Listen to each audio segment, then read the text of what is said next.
2 తారీఖు వాళ్ళు అప్లికేషన్ పెట్టుకుంటే 3 తారీఖు పోలీసులు తిరస్కరించారు. 4 తారీఖు హీరో కానీ హీరోయిన్ కానీ సినిమా ప్రొడ్యూసర్స్ కానీ ఎవరు థియేటర్ రావడానికి వీల్లేదు. ఈ థియేటర్లో మేము సెక్యూరిటీ ఇవ్వలేము. ఈ థియేటర్కు ఉన్నది ఒకటే దారి. ఈ దారిలో ఇంతమంది వేలాది మంది అభిమానులు వచ్చినప్పుడు మేము కంట్రోల్ చేయలేము, వద్దు అని తిరస్కరించారు. తిరస్కరించిన తర్వాత కూడా 4 తారీఖు 9:30 ప్రాంతంలో హీరో రావడం జరిగింది. రావడం కారులో వచ్చి థియేటర్లో పోయి సినిమా తెచ్చి మళ్ళీ కారులో వెళ్ళిపోతే పెద్దగా ఇంత ఇబ్బంది జరుగుతుండేనేమో లేదో నాకు తెలియదు. కానీ ఎక్స్ రోడ్ చౌరస్తా కంటే ముందు నుంచే కారులో రూఫ్ టాప్ ఓపెన్ చేసి రోడ్ షో చేసుకుంటే థియేటర్లో పోవడంతో ఆ చుట్టుముట్టుతున్న 7-8 థియేటర్లలో ఉన్న సినిమా అభిమానులు మొత్తం ఇక్కడికే రావడంతో వేలాది మంది జమ అయినారు. ఆ గేట్ ఒక్కసారి హీరో కారు లోపలికి పంపించడానికి ఆ ఉన్న గేటు తెరవడంతో వేలాది మంది ఒక్కటేసారి ఉప్పెనలాకు వచ్చారు. ఆ ఉప్పెనలో చనిపోయిన రేవతి, ఆమె కొడుకు, భార్య, భర్త, కూతురు వాళ్ళు అలాగైపోయి కొడుకు తల్లి ఒక పక్కన పోయి ఆ జనాల నుంచి తప్పించుకొని టికెట్ చేసుకొని ఆ తొక్కిసలాటలు హీరోను థియేటర్ లోపలికి తీసుకుపోవాలనుకున్న టైంకి అతను బండి మీద రోడ్ షో చేసి దిగేటప్పటికి వేలాది మంది హీరోని కలవడానికి చొచ్చుకొచ్చారు ముందుకు. అసలు అంటే ఈ రకమైన వాతావరణంలో అతన్ని లోపలికి తీసుకువెళ్ళాల్సిన సందర్భంలో అతను ప్రైవేట్ సెక్యూరిటీ ఇవాళ మనం ఫంక్షన్లలో బౌన్సర్లని మనం చూస్తూ ఉన్నాం. 50-60 మంది సరిగ్గా లెక్క తెలియదు, 50-60 అని అంటున్నారు, నెంబర్ 4 ఎక్కువ తక్కువ.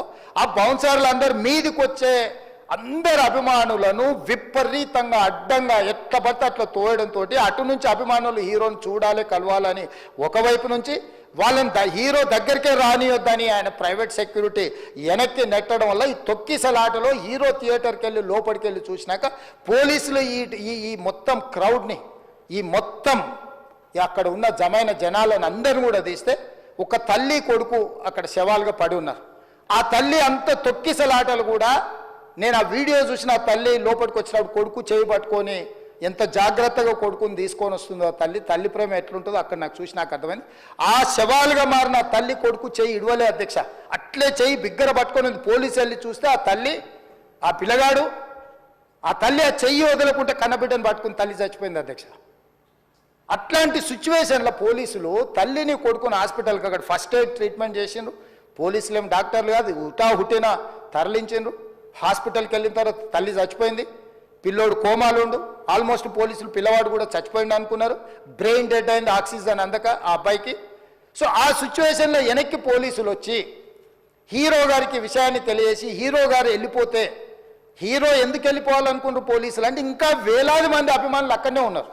హీరో గారు థియేటర్లో కూర్చొని ఉండడం వల్ల సినీ ప్రముఖులు ఉండడం వల్ల ఈ బయట జమైన వేలాది మంది అభిమానులు అక్కడ నుంచి పోకుండా అక్కడనే ఉండడంగా థియేటర్ లోపల కూడా బాల్కనీలో టాప్ బాల్కనీలో హీరో కూర్చుంటే నేల కింది నుంచి పై వరకు వెనక్కి తొక్కుట పైకెక్కి హీరో చేతులు కలపాలని కోతులు ఎగబడ్డట్టు కోట మీదకి కోతులు ఎగబడ్డట్టు ఉల్టా పైకి తొక్కిసలాట జరిగింది అధ్యక్ష.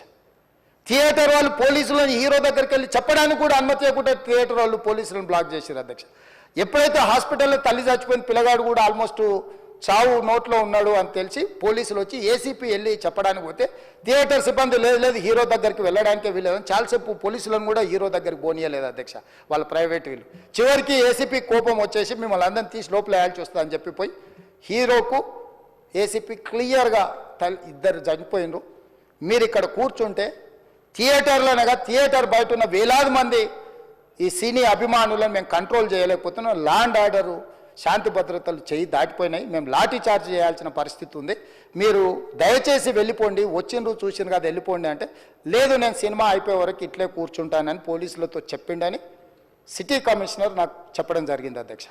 అదేవిధంగా ఇంకా కంట్రోల్ కాకపోవడంతో అప్పుడు డీసీపీ పై అధికారి రంగంలో దిగి వాళ్ళ అందరినీ లోపల వాళ్ళ ఎంబడున్న అడ్డుకుంటున్న వాళ్ళను పోలీసులతో జరిపించి చక్కగా డీసీపీ పోయి హీరో గారికి బయట చనిపోయినరు, పరిస్థితి చాలా గందరగోళంగా ఉన్నది, మీరు ఇక్కడ నుంచి కదలాల్సిందే లేకపోతే మిమ్మల్ని పోలీస్ స్టేషన్కు తీసుకెళ్లాల్సిన పరిస్థితి వస్తుంది, మీరు ఇక్కడ నుంచి కదలాల్సిందే అని బలవంతంగా అతన్ని సినిమా మధ్యలో 12 గంటల సమయంలో రాత్రి 12 గంటల సమయం అట్టిట్టుగా ఆ సమయంలో అతను తీసుకొచ్చి బండెక్కిస్తే మళ్ళీ అతను రూఫ్ టాప్ ఓపెన్ చేసి మళ్ళీ చేతులు ఊపుకుంటూ రోడ్ షో చేసుకుంటూ అంటే తల్లి చనిపోయి పిల్లగాడు చావు బతుకుల మధ్యలో ఉన్నాడు మీరు వెళ్ళండి అని వెనక్కి పంపిస్తే కూడా మళ్ళీ కారులో రూఫ్ టాప్ ఓపెన్ చేసి చేతులు ఊపుకుంటా అభిమానులను సంతోషపెట్టుకుంటా రోడ్ షో చేసుకుంటా అతను వెళ్ళిపోయింది అధ్యక్ష. పోలీసులు కేసు చేసిరు. కేసు మీద థియేటర్కి సంబంధించిన కొంతమందిని అరెస్టు చేసిరు. అరెస్టు చేసి 10-11 రోజుల తర్వాత పోలీసు హీరో గారింటికి వెళ్ళిండ్రు. మీరు కూడా కేసులో A11 మీ మీద కేసు ఉందని చెప్పడానికి పోలీసులతో దురుసుగా ప్రవర్తించిండు. మీరు ఆ వీడియోలన్నీ కూడా చూసిండ్రు. ఆ పరిస్థితిలో చట్టాన్ని అమలు చేసే పోలీసులు ఆల్రెడీ ప్రాణాలు పోయినాయి. ఒక నిరుపేద తల్లి చనిపోయింది, కొడుకు చావు బతుకుల మధ్యలో ఉన్నాడు. ఆ రోజు కోర్టుల కేసులు కూడా వస్తున్నాయి. కోర్టుకు కూడా మీరు విచారణలు ఏం చేసిండ్రని కోర్టుకు కూడా పోలీసులు జవాబు చెప్పాల్సిన పరిస్థితి ఉండే అధ్యక్ష. దాంతో మాట్లాడితే వాళ్ళు చాలా బాధ్యతారహితంగా సమాధానాలు ఇచ్చారని మా పోలీస్ సిబ్బంది చెప్తున్నారు. దాంతోనే అతన్ని పోలీస్ స్టేషన్ తీసుకెళ్లారు అధ్యక్ష. రేవంత్ రెడ్డి సార్కి కొన్ని సూటి ప్రశ్నలు అడుగుదాం అనుకుంటున్నా. ఇప్పటికే చాలా మంది అడిగేశారు, లేట్ అయిపోయింది. నేను కొంచెం బిజీగా ఉండడం వల్ల అడగలేకపోయినాను అనమాట. అన్నట్లు నిన్న మెదక్లో ఒక చిన్న పాపను రేప్ చేసిందంట. మరి అసెంబ్లీలో మాట్లాడతారా? ఓవైసీ అక్బరుద్దీన్ క్వశ్చన్ చేస్తారా? పసిపిల్ల, ఆడబిడ్డ, ప్రాణం, పాపం, అయ్యో అబ్బాస్ తప్పు చేశాడు, శిక్ష విధించండి, దీని మీద మీరేమంటారు రేవంత్ రెడ్డి జీ అని అడుగుతాడా? అన్నట్లు కొడంగల్లో ఒక రైతు ఆత్మహత్య చేసుకొని దానికి కారణం సీఎం రేవంత్ రెడ్డి వాళ్ళ కుటుంబ సభ్యులు అని చెప్పి లేఖ రాసిపెట్టి మరీ సూసైడ్ చేసుకున్నాడంట. వాళ్ళ కుటుంబానికి 25 లక్షలు ఇచ్చిండ్రా?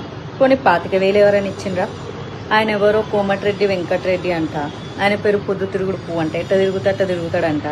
మరి మీరు ఆ రైతు ఇంటికి వెళ్ళి పరామర్శించి డబ్బులు ఇచ్చారా? అల్లు అర్జున్ చేసింది క్రైమ్ కాదు, ఆయనకు తెలియకుండా జరిగింది. ఆయన దాని మీద ప్రాపర్గా స్పందించకపోవడం ఆయన చేసిన పొరపాటు. తప్పుకి, నేరానికి, పొరపాటుకి చాలా తేడా ఉంటుంది. అందరిలాగా ఆయన సామాన్య వ్యక్తే. మీకు ఎలాంటి హక్కులు విధులు వర్తిస్తాయో ఆయనకి వర్తిస్తాయి. జరిగిన చిన్న పొరపాటుకి సినిమా ఇండస్ట్రీ మీద ఉక్కుపాదం మోపాలి. సినిమా ఇండస్ట్రీని రేవంత్ రెడ్డి కాళ్ళ కింద పెట్టుకోవాలి. జగన్ సినిమా వాళ్ళందరినీ పిలిపించి పోజులు కొట్టి దండం పెట్టించుకున్నట్లు మనం సీఎం అయిన తర్వాత మనం ఎందుకు పెట్టించుకోకూడదు అని. రేవంత్ రెడ్డి గారు మీ ప్రయాణం అంతా చాలా బాగుంది, అందుకే కష్టపడి ఈ రోజు వరకు సీఎం అయ్యారు. జీవితంలో చాలా చాలా ఎన్నో సాధించారు. మరి ఎందుకు ఇప్పుడు ఇంత గలీజ్గా బిహేవ్ చేస్తున్నారు? గురుకుల పాఠశాలల్లో చాలామంది విద్యార్థులు చనిపోయారు. ఏనాడన్నా మాట్లాడినా పాపాన పోలేదు. అందరికీ సమానంగా స్పందించండి, ఓకేనా? డైరెక్ట్గా బాధితులకు స్పందించకుండా సినిమా వాళ్ళ మీద పెత్తనం చెలాయించడానికి ఇప్పుడు దిల్ రాజును అడ్డం పెట్టుకొని పెత్తనం చెలాయించాలని చూస్తున్నారు కదా. ఏం చేస్తారు? సినిమా వాళ్ళ బతుకులు వచ్చి మీ కాలు మొక్కుతారు.